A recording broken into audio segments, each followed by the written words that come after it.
The Drive with Bill Cameron on ESPN 1067 and online at ESPNAU.com. Hello, everybody. Welcome into The Drive. What day is today? Is it Wednesday? It's yes, Wednesday because Jason's here. Yeah, that's the only reason I know what day it is, because Jason is here. Unfortunately, in just a few days, I'm going to know exactly what day it is. That's when classes get started on Tuesday. That is when football practice will start becoming, I guess, what is norm for the rest of the time. But no, we're pleased on this Wednesday to be joined, as we are each Wednesday, by Jason Caldwell from inside the Auburn Tigers, autigers.com. Well, it's getting close. It's getting closer and closer. Jason, just 24 days until kickoff. Yeah, you're right. Next week is kind of that's the time. Obviously school starts, but from a football perspective, that's the time when you get through camp and you start settling in to a normal routine, normal work week, 20-hour rules in effect, but you also start to guide practices towards preparation for the first game, preparation for the season. That's the thing people may not realize right now. Is like right now it's installation, fundamentals, basics, and they'll a lot more offense in preparation and defense as well in preparation for the game than they actually have in now. And they'll cut a lot of it out. I mean, it's just back and forth, but a lot of that stuff begins to happen next week. Yeah, and speaking of adding and cutting, the time for youngsters or unproven players to try to catch coaches' eyes is growing shorter and shorter. Scrimmage yesterday, another scrimmage again Saturday. After that, it's tougher for the guys who have not made an impression to try to work their way up the depth chart. No question. And, I put a note up today, and I think people kind of took it the wrong way. I said the quarterbacks weren't the veteran guys, and I'm including John Franklin as a veteran guy. Upperclassmen. Yeah. They weren't asked to do a whole lot in the first scrimmage. Somebody said, well, why not? They need – and I'm like, look, the first scrimmage is young guys. Now, the other guys, they actually got more work yesterday than normal for the veteran quarterbacks in a scrimmage like that. Well, that's because they're working. They're looking for that guy. Yeah, and so that normally the older guy would be like the preseason game week one. They might get a couple of snaps and then that'd be it. Well, they actually got a pretty good bit yesterday, but it was for Woody Barrett. Hey, is he ready for us to keep him with the older guys, or does he belong, doing scout team work? Cameron Martin, how much can he help us? Malik Miller, how much can he help us? Also gave him a chance to see, Cameron Petway, Chandler Cox going, okay, what do those guys look like carrying the football? Kerryon Johnson, don't need to see a whole lot of him. I think you know what you got there in terms of carrying the football.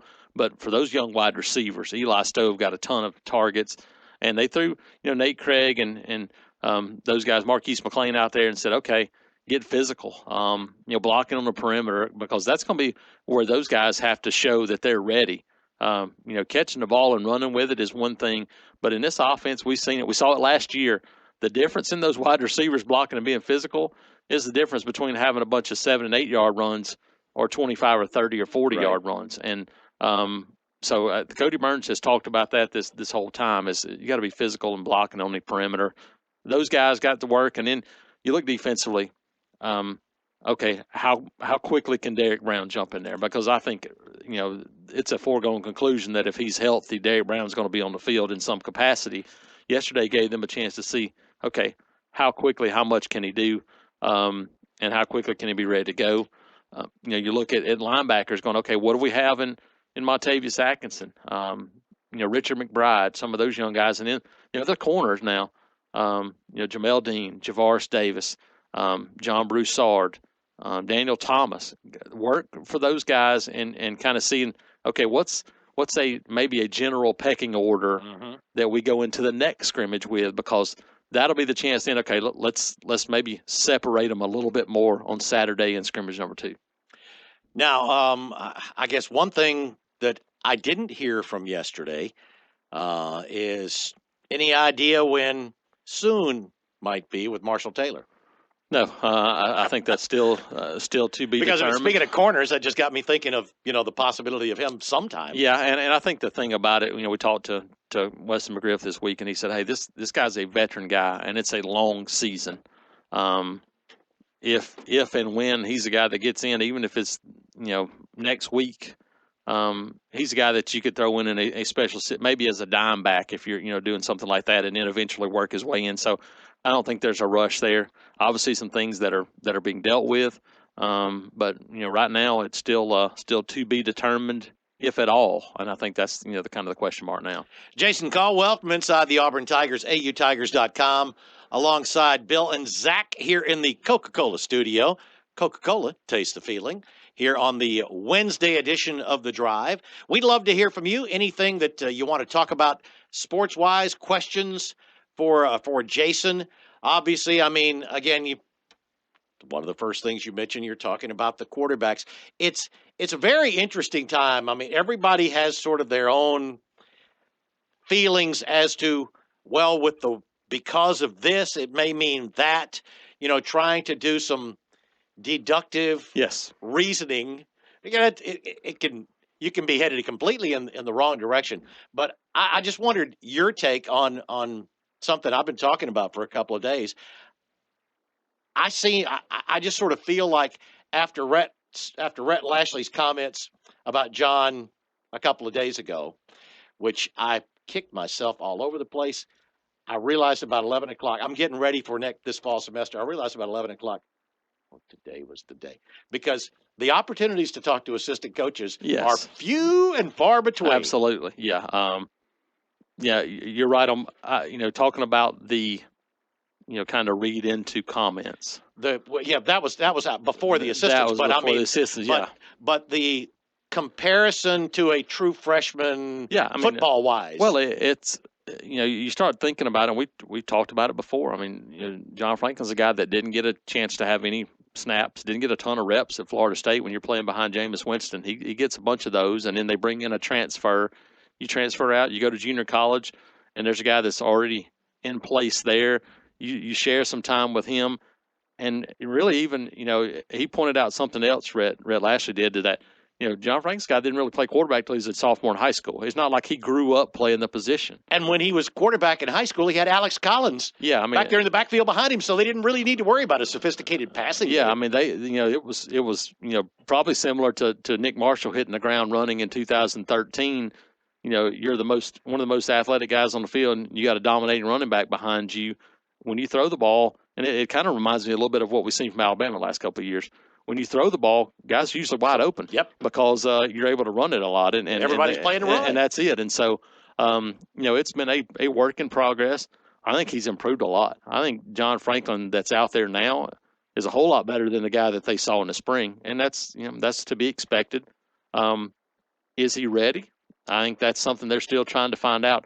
How much can he do? That's something they're still trying to find out. That's what these scrimmages are going to be for, especially Saturday. I think you look at it right now. Sean White, I think, has continued to take some steps forward. He had another good day Tuesday. Jeremy Johnson had a couple of deep balls and threw the ball well. I think that's the guy that, at this point, can you start Jeremy Johnson? Probably not. But I think he's a guy that they believe, hey, if they have to get to him, could get the job done. And so he has come back with a really good attitude. You hear his teammates talk about him, and that's a guy that they really respect a lot of people go through what he went through last year would be somewhere else. Yeah, I mean, and there are an awful lot of folks that didn't think he'd be around this fall. Yeah. I mean, a lot of people didn't think. Jeremy has, he's just sucked it up, gone on, and apparently had a great attitude about it. And I think he's willing to go out there and just see what happens his senior year.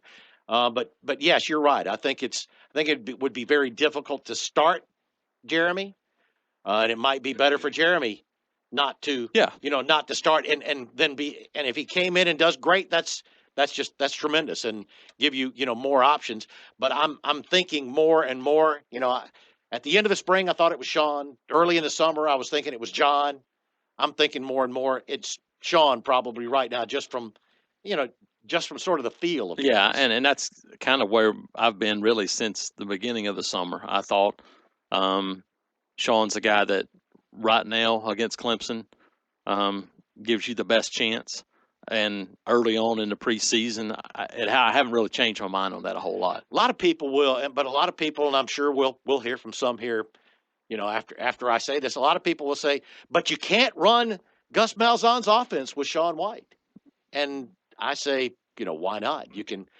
We saw before Sean was hurt, and that was not a injury prone type injury. That's the kind of shot that anybody is going to be injured from and going to struggle trying to come back. But before then, Sean had picked up some yards with his feet. Oh yeah, and if wide receivers don't drop probably a dozen passes against Arkansas, he doesn't even get hurt. He throws for 300 yards, and Auburn wins the game handily. And you never know then how much he progresses as a player the rest of the year.